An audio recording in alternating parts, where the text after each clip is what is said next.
Good afternoon to all.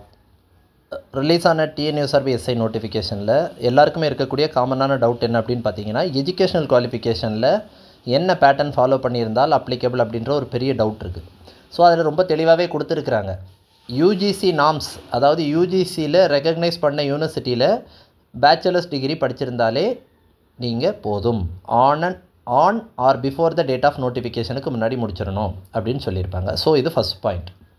UGC university grants கமிஷனில் mention ஆகிருக்கக்கூடிய தமிழ்நாட்டில் இருக்கக்கூடிய எந்த யூனிவர்சிட்டியில் நீங்கள் படித்தாலும் செல்லும். சரி, அப்படியாப்பட்ட டிகிரி எப்படி இருக்கணும் அப்படின்னு நீங்கள் பார்த்தீங்கன்னா, after completion of SSLC and higher secondary course in the order of, அதாவது 10வது படித்ததுக்கப்புறம் +2 வரைக்கும் படித்து 10 + 2 இயர்ஸ் 11th 12th படித்து 3 இயர்ஸ் டிகிரி பிஏ அல்லது பிஎஸ்சி படிச்சிருக்கலாம், அல்லது 4 இயர்ஸ் டிகிரி பிஇ அல்லது பிஎஸ்சி அக்ரி இந்த மாதிரி டிகிரிகள் படிச்சிருக்கலாம், வெட்டினரி சயின்ஸ் படிச்சிருக்கலாம், அல்லது 5 இயர்ஸ் ஈவன் எம்பிபிஎஸ் இந்த மாதிரி 5 இயர்ஸ் டிகிரி படிச்சிருந்தாலும் நீங்கள் எலிஜிபிள். அதாவது 10வது வரைக்கும் படிச்சிருக்கணும், அடுத்து 11th 12th 2 வருஷம் படிச்சிருக்கணும், அடுத்தது 3 இயர்ஸ் டிகிரியோ 4 இயர்ஸ் டிகிரியோ ஈவன் 5 இயர்ஸ் பேட்டர்னில் படிச்சிருந்தாலும் நீங்கள் அலௌடு. அப்படி இல்லாத பட்சத்தில் எஸ்எஸ்எல்சிக்கு அடுத்தது நீங்கள் 3 இயர்ஸ் டிப்ளமோ படிச்சுட்டு 3 இயர்ஸ் டிகிரி படிச்சிருந்தாலும் நீங்கள் எலிஜிபிள், அல்லது 2 இயர்ஸுக்கான டிகிரி படிச்சிருந்தாலும் எலிஜிபிள் அப்படின்ற மாதிரி செகண்ட் பாயிண்ட் சொல்லியிருக்கிறாங்க.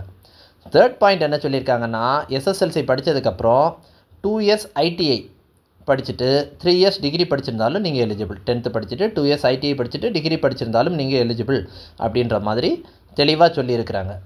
ஸோ தேர்ட் பாயிண்ட் என்னென்னு பாருங்கள். ஓப்பன் யூனிவர்சிட்டி டிஸ்டன்ஸ் எஜுகேஷனில் படித்தது செல்லாதுன்னு நிறைய பேர் சும்மா சொல்லுவாங்க. அது அப்படி கிடையாது, தெளிவாக சொல்லியிருக்காங்க. Bachelors degree can be obtained from open university R distance education college. Open யூனிவர்சிட்டியில் படிச்சிருந்தாலோ டிஸ்டன்ஸ் எஜுகேஷனில் படிச்சிருந்தாலோ செல்லும். ஆனால் அவங்க என்ன பண்ணியிருக்கிறாங்க, மேலே சொல்லியிருக்க பேட்டர்னில் தான் நீங்கள் படிச்சிருக்கணும். 10th வரைக்கும் படிச்சுட்டு அடுத்து +1 +2 படிச்சுட்டு நீங்கள் இந்த டிகிரியை படிச்சிருந்தால் கண்டிப்பாக open university and distance education செல்லும் அப்படின்னு சொல்லியிருக்கிறாங்க.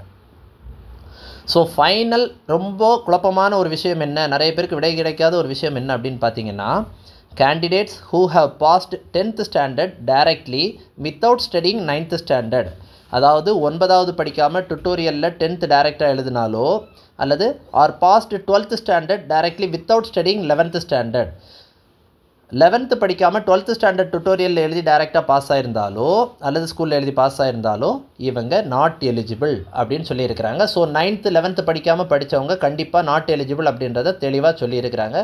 ஸோ இது வரைக்கும் இந்த நோட்டிஃபிகேஷனில் நமக்கு அப்படி இருந்ததில்லை, பட் இந்த தடவை அப்படி இருக்குது. ஸோ ஜஸ்ட் அப்ளை பண்ணக்கூடியவங்க இந்த நாம்ஸ் இருக்கா அப்படின்றத பார்த்துட்டு தெளிவாக அப்ளை பண்ணுங்கள். All the best for every one. Thank you.